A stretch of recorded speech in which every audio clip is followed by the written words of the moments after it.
Bonjour à tous et bienvenue à mes amis les béliers, ascendant bélier, signe lunaire en bélier. Nous allons découvrir votre guidance générale pour ce mois d'avril. Ce sont donc des énergies collectives, donc vous prenez vraiment qu'est-ce qui vous parle. Je vous ai tiré deux cartes du Cosmic Cycle Tarot. La première va nous donner un petit peu l'état d'esprit de ce mois d'avril. Et ici, la deuxième va nous donner un petit peu la météo, l'énergie qui va peut-être dominer, peut-être la carte conseil aussi pour ce mois d'avril, à voir comment je la ressens au moment de son apparition. J'ai aussi, pardon, excusez-moi, tiré trois cartes du Tanis Lenormand pour l'aspect sentimental, émotionnel et relationnel.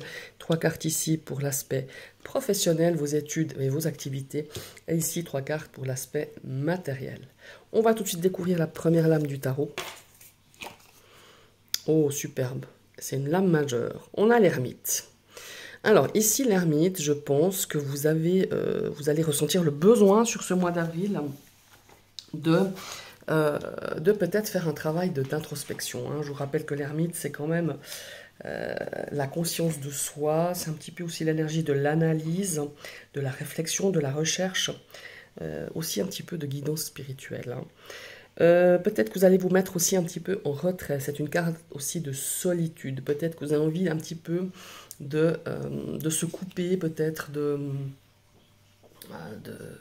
la foule, de se couper un petit peu des autres pour pouvoir justement réfléchir, méditer, voire même, et peut-être aussi à reconsidérer un petit peu certains aspects de votre vie.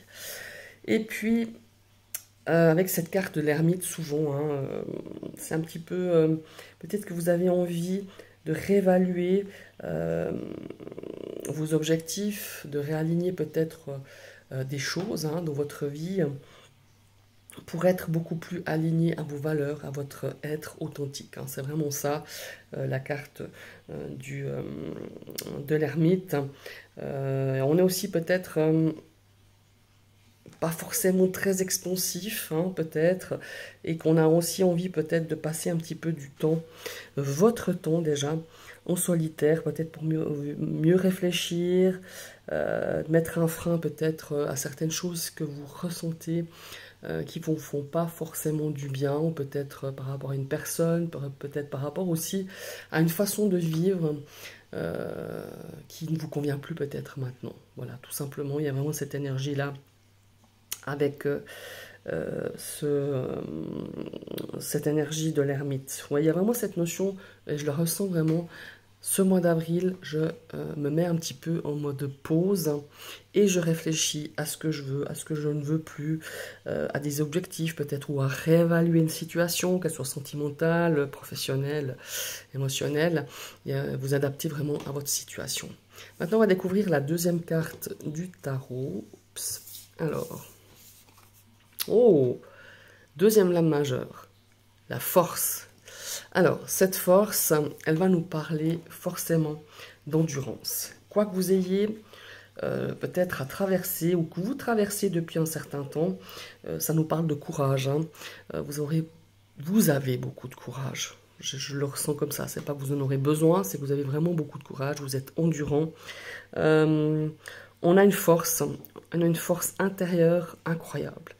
En tout cas, si vous ressentez justement vous n'êtes pas forcément dans une bonne vibration, dans une bonne énergie depuis un certain temps, sachez que vous avez une force intérieure qui va vous accompagner durant ce mois d'avril. Il y a aussi cette notion de contrôler. Il y a vraiment cette détermination quand même d'aller de l'avant, quoi vous traversiez ou que vous ayez traversé ces dernières semaines ou ces derniers mois. Et bien ici, je peux vous dire que vous allez faire face et vous allez vraiment donner ce qu'il faut, parce que la force, c'est quand même un signe positif, pour que ça soit, par exemple, pour donner un nouvel élan, un nouveau coup de rein par rapport peut-être à un domaine professionnel ou un objectif ou un projet peut-être. Alors certes, ça va vous demander beaucoup de courage, de discipline. On voit ce jeune homme qui qui se relève d'une chaise roulante, qui a peut-être été immobilisée pour X raisons pendant des semaines ou des mois, et bien bien sûr, il faut du courage, il faut être discipliné, il faut être endurant, mais il y a vraiment cette notion-là d'y arriver. Voilà, mais en tout cas, vous allez faire tout ce qu'il faut pour y arriver. Et il y a aussi cette notion avec cette carte de la force, c'est qu'on a aussi peut-être toutes ces capacités, toutes ces compétences pour pouvoir passer à l'étape supérieure et de rassembler aussi toutes vos forces pour y arriver. Il y a aussi cette notion de maîtrise, hein. Je reviens un petit peu à cette notion de maîtriser en douceur peut-être ses émotions et vraiment agir avec méthode, enfin non, avec méthode, oui c'est ça, avec méthode, enfin de façon méthodique et vraiment ouais, bien organisé, bien maîtrisé. Il y a vraiment cette notion-là avec cette carte de la force. Ici, on a aussi peut-être une situation, je dirais, que avec cette carte de la force, on vous suggère, hein, je dirais vraiment, c'est un petit peu la carte conseil, c'est de vraiment vous adapter à une situation. Vous adapter, comment il faut dire ça? Au lieu de vouloir passer justement, de faire passer les choses avec la force. C'est vraiment cette carte-là, c'est la carte de la maîtrise, hein, la force. Quand on voit cette carte, je me rappelle au début du tarot, je me disais, ah bah ouais, alors faut forcer, faut faire du forcing, faut rien lâcher. Oui, alors rien lâcher, oui. Mais pour moi, je ressens avec cette carte que si vous devez, ouais, vous devez vraiment, comment il faut dire ça? Ouais, vous devez vraiment vous adapter au lieu de vouloir peut-être brusquer les choses ou de faire du forcing ou de faire de la pression ou de vous mettre la pression. Non, adaptez-vous, avancez, soyez discipliné, courageux, méthodique et vous y arriverez. Voilà. Comme ce jeune homme qui a réussi, qui met tout en œuvre pour pouvoir peut-être marcher tout seul de façon indépendante, sans quelqu'un ou sans sa chaise roulante. Voilà, c'est vraiment ce que je ressens ici pour vous, mes amis, les béliers. On va passer dans le domaine sentimental, relationnel et émotionnel. Ouh, nous avons la faux. Ouh, alors là, pardon, je crois que j'ai un petit peu... bouger, hop, voilà. On a la faux, hein, qui vient peut-être... Moi, j'ai cette notion de table rase. Il y a une situation où vous aurez quand même pas mal réfléchi avant d'agir, hein, avec cette notion de l'ermite. On a une situation où on va vraiment vouloir jouer carte sur table ou faire table rase, hein, un petit peu, et de se dire, bon, maintenant, j'ai bien réfléchi, voilà, je sais ce que je veux, ce que je ne veux plus, et on va essayer de faire table rase sur un événement, quelque chose qui va arriver subitement. Moi, j'ai l'impression, dans ce domaine sentimental, relationnel, qu'on n'a plus envie de se prendre la tête. Il y a eu des tensions, il y a eu pas mal peut-être de conflits, je dirais même de disputes, et on se dit, mais franchement, est-ce que ça en vaut vraiment la peine? Est-ce que c'est vraiment ce que je veux? Il y a ce travail, hein, d'introspection, justement, avec l'ermite. Et puis, de se dire, voilà, j'ai envie de passer à autre chose. Vous avez l'opportunité de passer à autre chose et de chasser toutes ces tensions, toutes ces difficultés. Alors, si vous êtes en couple, je pense qu'il y a vraiment un travail à faire sur les deux partenaires, hein, que ce soit vous et votre partenaire, pour pouvoir peut-être, pour pouvoir surmonter ces difficultés. Mais il y a vraiment un travail, voilà, d'introspection à faire, et puis avoir la volonté aussi d'aller creuser là où ça fait mal. Parce que dans un couple, il n'y en a pas un qui est tout blanc, il n'y en a pas un qui est tout noir. Et si vous avez envie justement de surmonter ces difficultés, et pour moi, il y a une réelle envie. On n'a plus envie de se prendre la tête. On n'a plus envie de cette énergie de conflit, de violence verbale, peut-être aussi.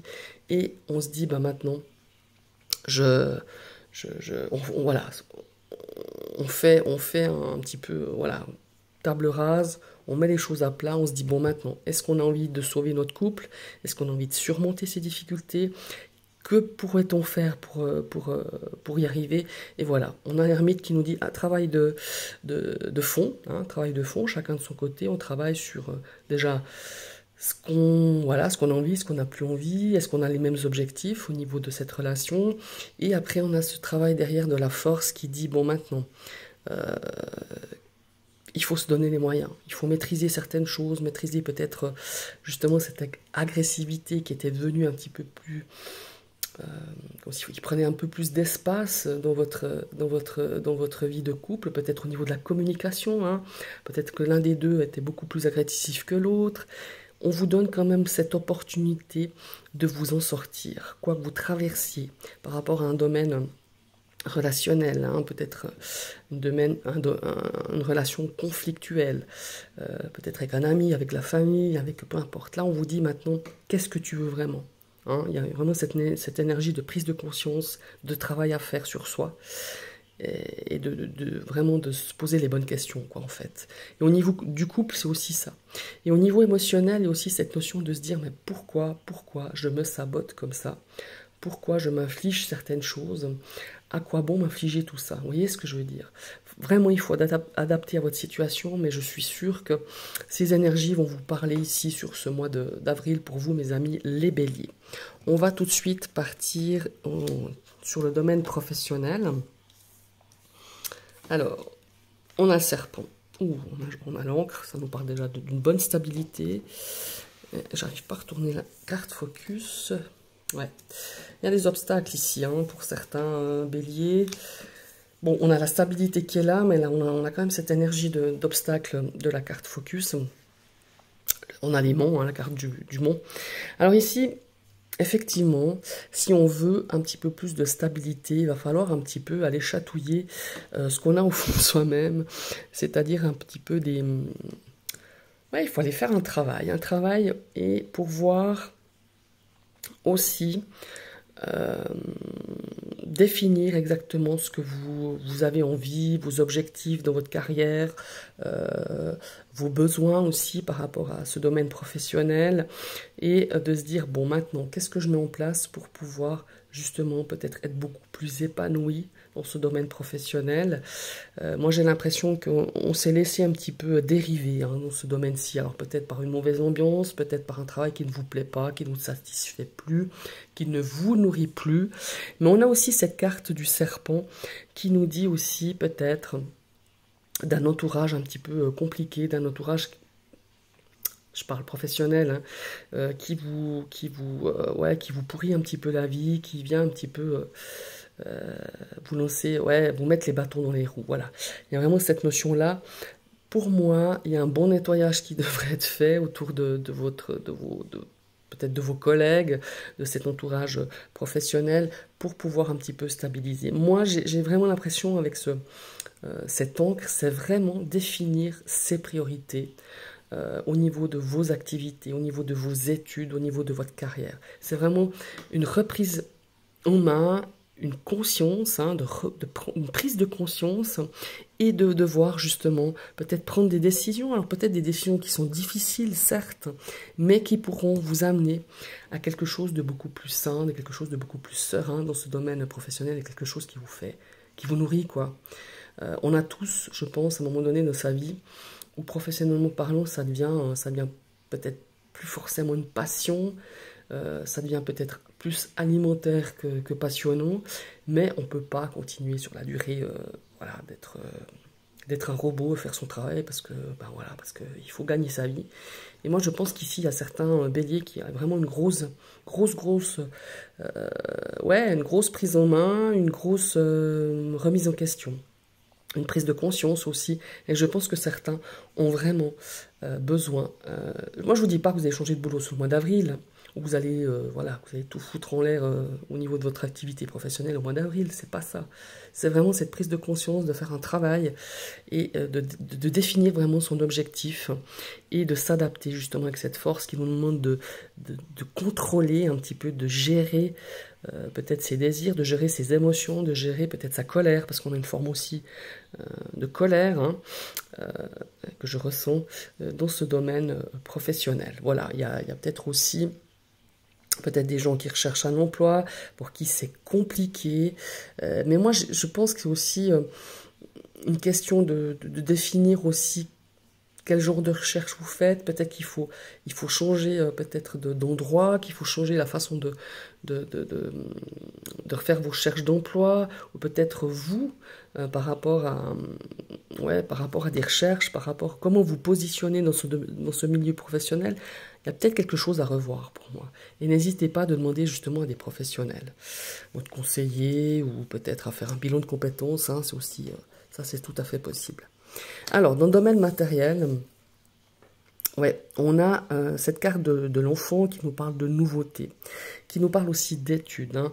Peut-être sur le mois d'avril, on a peut-être justement, on commence un petit peu à réfléchir déjà, peut-être à un de vos enfants qui se dirige peut-être vers un apprentissage, vers des études, définir un petit peu quelles seront les dépenses par rapport à ça. Alors vous dites c'est peut-être un petit peu tôt, mais non, peut-être que ça sera un petit peu à définir, comment est-ce qu'il faut dire, à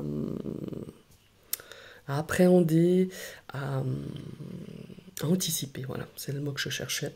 À anticiper peut-être certaines dépenses par rapport à justement à une école, un écolage, par rapport à des études, peut-être qu'il va partir loin de chez vous, qu'il y aura des dépenses à prévoir. Il y a vraiment cette notion-là ici, par rapport à un étudiant, hein, de votre famille, de votre proche, encore une fois, ça peut être un de vos enfants, tout simplement. Il y a aussi une notion ici de sortie, avec vos enfants, ça c'est sûr, mais moi j'ai de sortie culturelle, voilà, c'est ce qu'on me dit dans l'oreillette. Hein. Je fais juste une parenthèse concernant mon oreillette.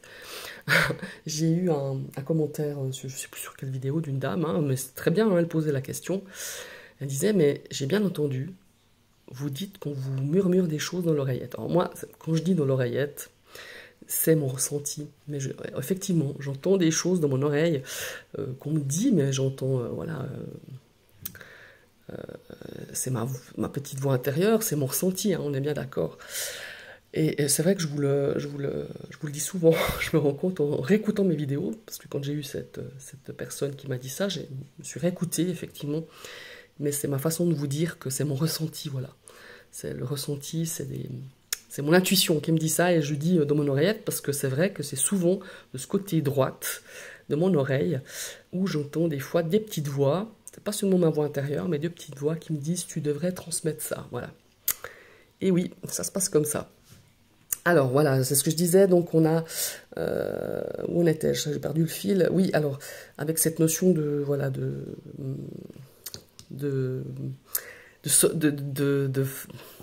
dépenser peut-être pour de la lecture, pour des choses un petit peu de culture, je ne sais pas pourquoi, c'est ce qu'on me dit, des sorties culturelles, voilà, des sorties culturelles, d'acheter des bouquins, on dirait que vous avez envie de lire, de vous instruire, alors je ne dis pas que vous n'êtes pas cultivé, c'est pas ça que je veux dire, mais de nourrir, de se nourrir culturellement parlant, au travers des livres, au travers de sorties culturelles, d'aller visiter un musée, d'aller visiter un château, d'aller visiter un endroit que vous ne connaissez pas.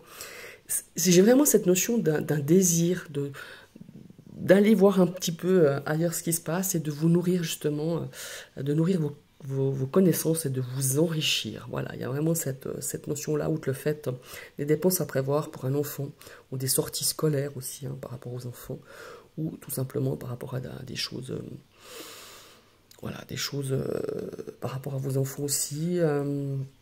On a aussi cette notion de commencer quelque chose, peut-être aussi par rapport à apprendre à peut-être une petite formation, hein, voilà, un apprentissage, une nouvelle formation, qui, ma foi, ben oui, ça coûte, hein, les formations, mais ça va vous enrichir, que ça soit au niveau culturel ou que ça soit au niveau simplement de votre créativité, de votre envie, de votre curiosité, parce que vous allez être curieux sur ce mois d'avril sur plein de choses, à part d'être curieux sur vous, mais d'être curieux vraiment.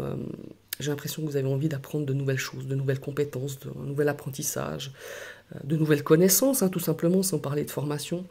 Mais il y a vraiment cette notion-là de s'enrichir dans l'apprentissage, dans l'approfondissement de quelque chose, d'un sujet, voilà, d'un objectif, tout simplement. Voilà, mes chers amis les béliers, c'est un riche horoscope que vous avez, je trouve, en tout cas, une très très belle guidance, très intéressante en tout cas. Je vous remercie d'avoir suivi cette vidéo, n'hésitez pas à commenter, hein. Comme je vous le dis tout le temps, c'est vrai que j'aime bien partager avec vous vos ressentis, vos remarques, hein, pourquoi pas. Je vous réponds peut-être pas forcément tout de suite, mais je vous finis toujours par répondre. Mettez un petit pouce bleu, parce que ça c'est cool. Ça m'encourage, ça fait un petit peu connaître et grandir ma chaîne. Et si vous passez sur ma chaîne, comme d'habitude, vous cliquez sur la cloche pour vous abonner, mais vous réactivez une deuxième fois cette cloche pour recevoir toutes les notifications de mes prochaines vidéos. Bye bye, à tout bientôt.